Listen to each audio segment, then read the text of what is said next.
चला आज काय स्पेशलमध्ये मी स्वाती आपले सहर्ष स्वागत करत आहे।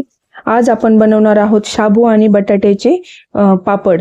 तर रात्रीच मी 1 किलो शाबू पाण्यात भिजत ठेवला व 2 किलो बटाटे पाण्यामध्ये किसून 2-4 पाण्याने धुवून ते पुन्हा पाण्यामध्ये भिजत ठेवले। त्यामुळे शाबूचे पापड हे पांढरे शुभ्र व कुसकुशीत होतात। मग सकाळी सगळं काम झाल्यानंतर लगेच पाणी मी उकळण्यासाठी ठेवले। पाण्यामध्ये अंदाजे मीठ टाकले व शाबू शिजण्यासाठी घातला।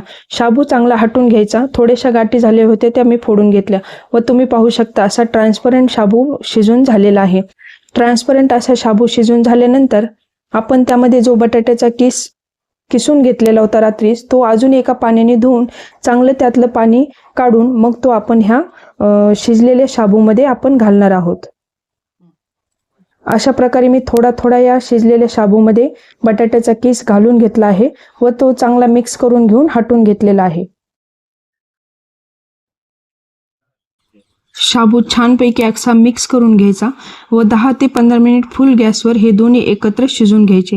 शिजून झाल्यानंतर लगेच आम्ही छतावरती गेलो व कॅरी बॅग धुवून घेतल्या होत्या, वाळवल्या होत्या। त्या मी आणि माझ्या भाचीने आम्ही आत्तू भाचीने दोघींनी अंतरून घेतले।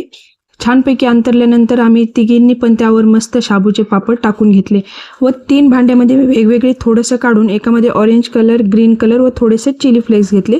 अशा 4 प्रकारचे शाबूचे पापड मी टाकून घेतले। हे सगळं झाल्यानंतर आपण मस्त ह्याला 1 दिवस ऊन देणार आहोत आणि संध्याकाळी पलटी करून घेणार आहोत। थोडेसे इन्स्ट्रक्शन देण्यासाठी माझी मम्मी पण बाजूलाच बसलेली होती। पापड टाकल्यानंतर त्यावरती थोडीशी धूळ बसू नये म्हणून त्यावरती पातळ साडी आम्ही अंथरून घेतली व थोडे सुकल्यानंतर पलटी करून घेतले। 2 दिवस ऊन दिल्यानंतर आपले शाबूचे पापड तयार झालेले आहेत। तर आपण थोडेसे ते तळून पण पाहूया कसे होतात।